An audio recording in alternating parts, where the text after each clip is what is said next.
Bienvenidos to Pica Poco Kitchen. Today we're making stuffed pork with prune sauce for the holidays, or carne mechada. Vámonos!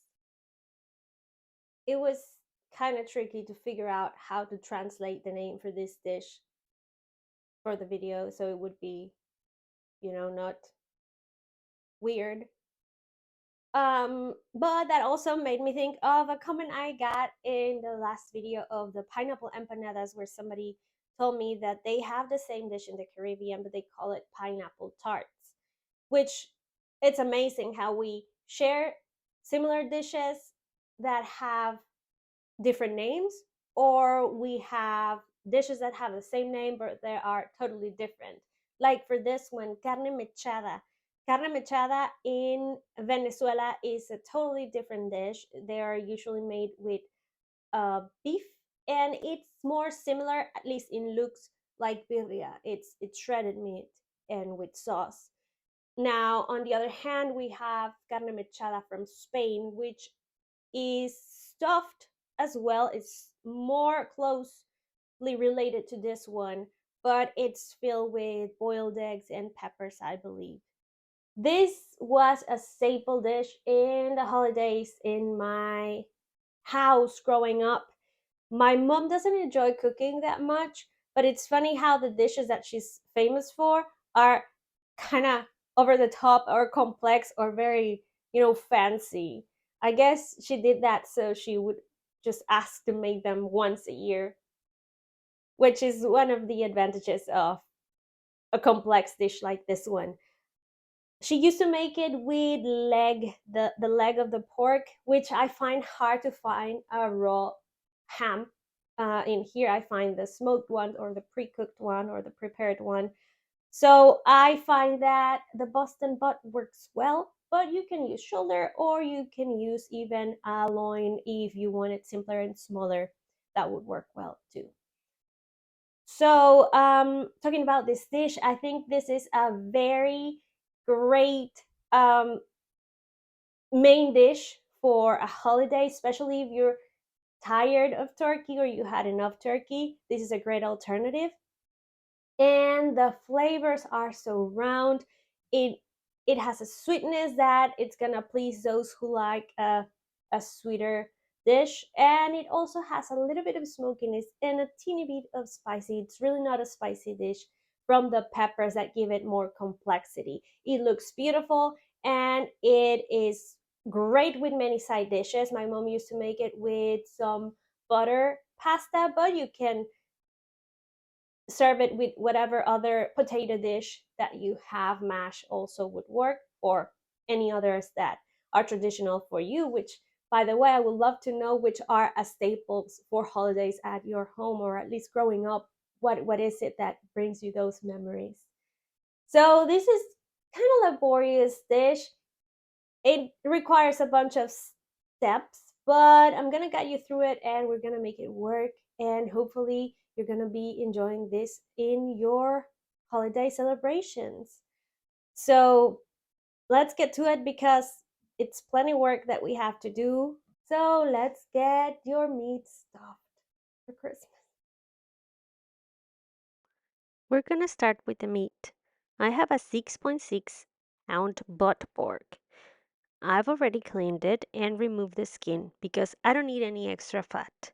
This cut, as it is, has a nice marble, and that will help it give it a nice tenderness once it's cooked. As I said, you could also use shoulder or even pork loin.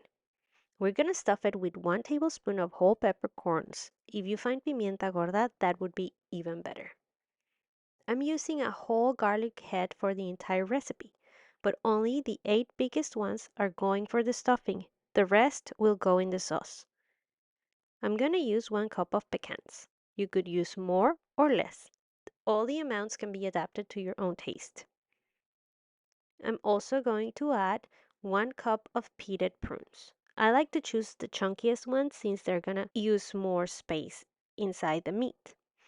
The sauce will have fewer of them, so be careful when using the prunes. You know what I mean. I have here 6 franks that I wrapped in bacon. I wrap them individually and then cut them in pieces. I find that that's the easiest way to do it. My mom used to use cocktail franks, but I find it this way that's a little bit easier. I'm also going to use 1 cup of olives, but you could use the ones that are stuffed if that's what you like. The good thing about this recipe is that if somebody doesn't like something, they can just pick it out. So here I'm gonna show you how I stuff the meat. I like to make a cross cut deep enough so whatever ingredient I'm gonna put in fits. And I normally incorporate some of the peppers with the other ingredients.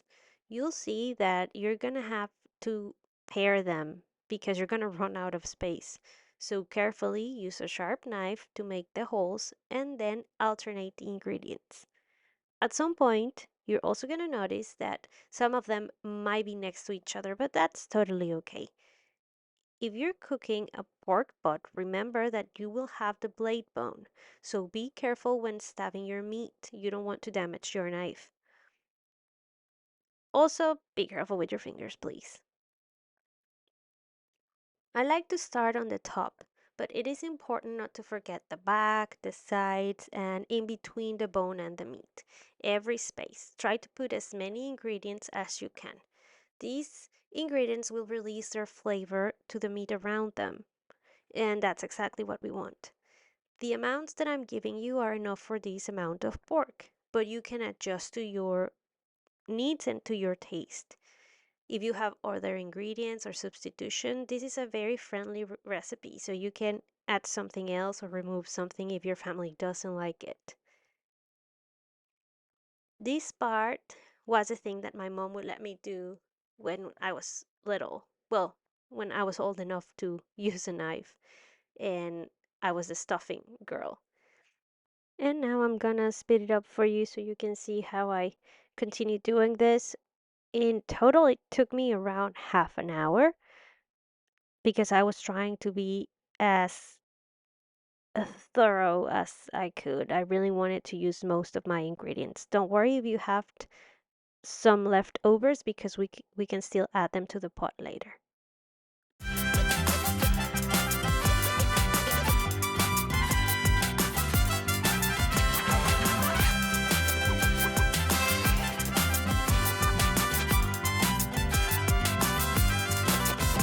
As you can see, I have some wrapping paper on the bottom of the meat. That way, it will help me handle it easier. I like to wrap it real tight and put it in the fridge to let it rest while I make my sauce. And this is gonna make it a little bit compact, so when it's ready to be put in the pot, you'll have it an easy way to transfer it. To make the sauce, we're gonna start with 5 ancho peppers and 2 guajillo peppers. And you know the drill. We're gonna deseed them, devein them, rinse them up, and then put them in some water to boil until they are soft. In my blender, I'm going to add half a cup of ketchup, half a cup of Maggie juice. In the description, I'll write alternatives if you can find the Maggie. I'll add 300 grams of orange juice concentrate, which is almost all of the pack, and you can find it in the freezer section of your supermarket. Here I have the rest of my garlic head and 3 prunes, and I'm only adding 3. Remember, add more prunes under your own risk. That was 1 tablespoon of vinegar, and here are my softened peppers.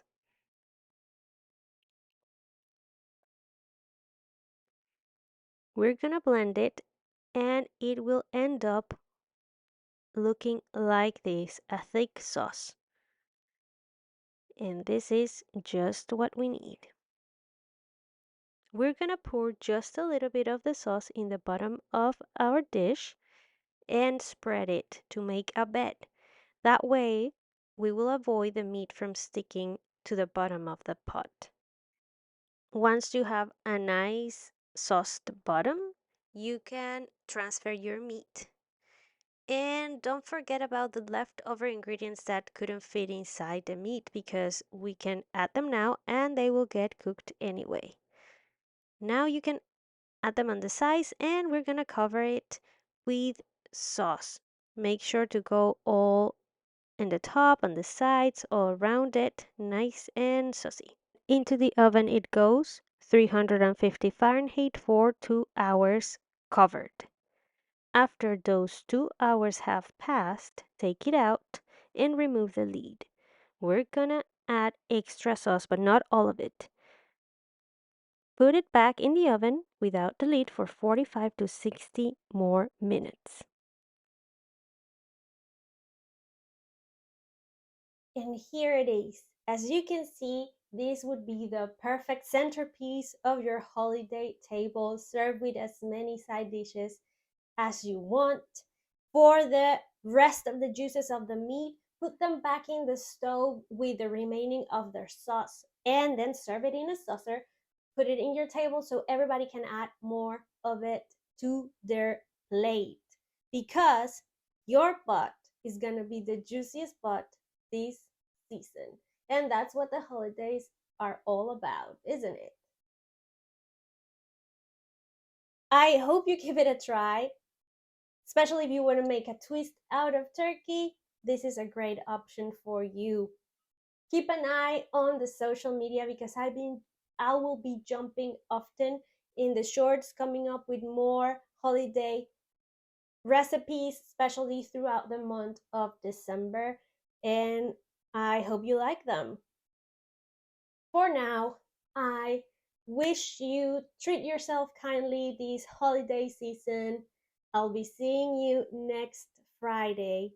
And the most important thing of the holidays is to share moments with your friends. Also, share some recipes. Just like this video, like, subscribe, and be notified. And for more, follow me on the socials. Adios, amigues. So let's get that butt stuff for Christmas. No, no.